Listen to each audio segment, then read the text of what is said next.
अखिल भारतीय अखाड़ा परिषद ने सरकार से 30 नवंबर तक देवस्थानम बोर्ड को निरस्त करने की मांग की है। साथ ही बोर्ड भंग नहीं किए जाने पर देशव्यापी आंदोलन की चेतावनी भी दी है। देखिए रिपोर्ट।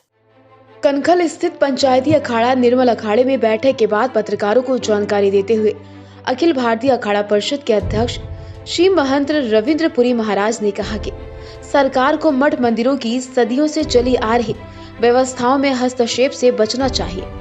संत समाज व पुरोहितों द्वारा परंपराओं के मुताबिक समाज हित के लिए मठ मंदिरों के अधिग्रहण के विरोध में रविवार को अखिल भारतीय संत समिति द्वारा दिल्ली में आयोजित धरने में संत समाज द्वारा इस मांग को प्रमुखता से उठाया गया। निर्णय लिया गया कि इस संबंध में प्रधानमंत्री, गृह मंत्री व संबंधित राज्य के राज्यपाल व मुख्यमंत्री को ज्ञापन भेजा जाएगा। श्री महंत रविंद्रपुरी महाराज ने आगे क्या कहा, देखिए रिपोर्ट।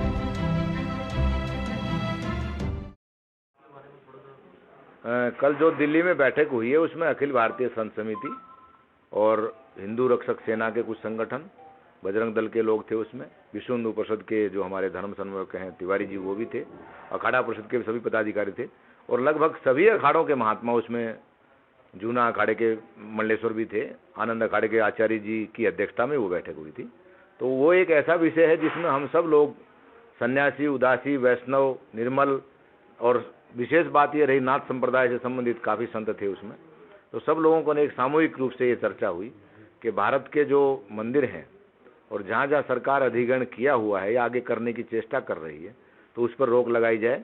और क्योंकि भारत एक हिंदू बाहुल राष्ट्र है और धर्मनिरपेक्ष सिद्धांत है, संविधान में उसका उल्लेख है, किसी भी धर्म के विशेष कार्य में सरकार हस्तक्षेप नहीं करेगी। मंदिर में कैसे पूजा होगी, कैसे भोग लगेगा, ये शासन तय नहीं कर रहा है। ये पिछले 15 दिन पहले भी किसी एक केस के विषय में माननीय सर्वोच्च न्यायालय ने ऐसा एक उल्लेख किया है कि आरती कैसे होगी, पूजा पाठ कैसे होगा, भोग कैसे लगेगा, मंदिरों की व्यवस्था कैसे अंदर से चलेगी, ये तय करना सुप्रीम कोर्ट का कार्य नहीं है।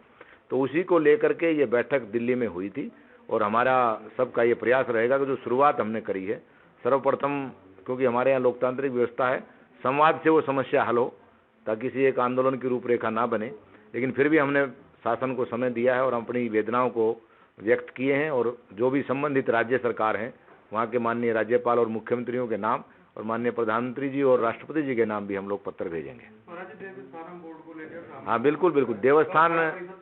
देवस्थान बोर्ड के विषय में पहले भी अखाड़ा परिषद ने ब्रह्मलीन महेंद्र नंद गिरी जी महाराज जब अध्यक्ष थे तो हम लोगों ने एक सामूहिक रूप से पत्र बनाकर मुख्यमंत्री जी को दिया था और उन्होंने आश्वस्त किया था हमको।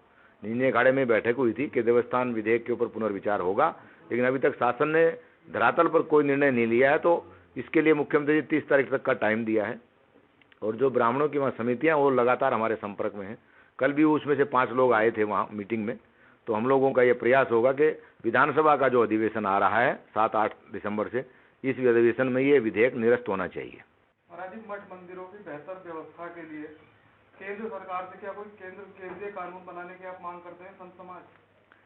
हाँ, कल इसी विषय को लेकर के एक विशाल जो है सम्मेलन दिल्ली की धरा पर किया गया है।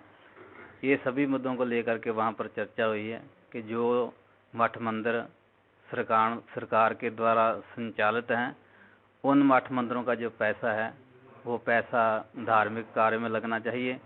वो धार्मिक कार्य में ना लग करके अन्य धर्मों के लोगों के ऊपर खर्च किया जा रहा है। इसलिए हम संत महात्मा और साधु समाज और जितनी भी समितियाँ जो मंदिरों का, मठों का संचालन करती थी पहले से, किंतु उन संस्थाओं को, उन मठों को, उन महात्माओं को संचालित ना करने से जो सरकार खुद संचालित कर रही है, जहाँ उन मंदिरों का पैसा सरकार के कोष में जा रहा है, वो सही जगह पर इस्तेमाल नहीं हो रहा। इसलिए उसको लेकर के सभी संत महापुरुष, अखाड़ा परिषद, अखिल भारतीय संत समिति इस प्रयास में है कि वो जो धार्मिक पैसा है वो धार्मिक कार्यों में ही लगे। 30 नवंबर तक का संत समाज द्वारा समय दिया गया है। यदि अधिग्रहण कानून वापस नहीं होता तो क्या देशव्यापी आंदोलन करेगा संत समाज? हाँ बिल्कुल किया जाएगा, क्योंकि पहले सबसे है संवाद, इसलिए संत समाज जो है संवाद में लगा हुआ है। तो हमारे माननीय मुख्यमंत्री जी और नरेंद्र मोदी जी, प्रधानमंत्री जी और गृह मंत्री जी बहुत हिंदुत्ववादी हैं, इसलिए वो सभी भावनाओं को जानते हैं वो इस विषय पर जरूर विचार करेंगे।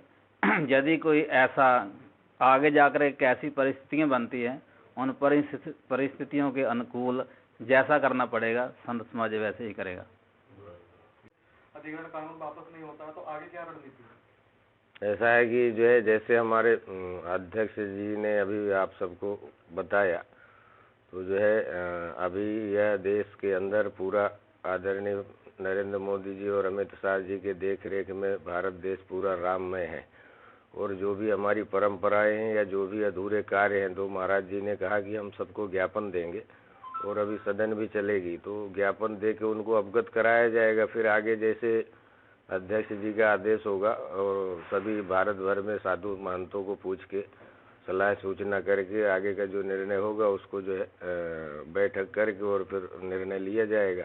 अभी तो यही है कि जो है आज देश जो है जैसे कि यहाँ यूपी में योगी जी, तो यहाँ धामी जी, ऐसे सब राज्य में अच्छे मुख्यमंत्री होने की वजह से हम लोग अपनी बातों को जो है रख रहे हैं।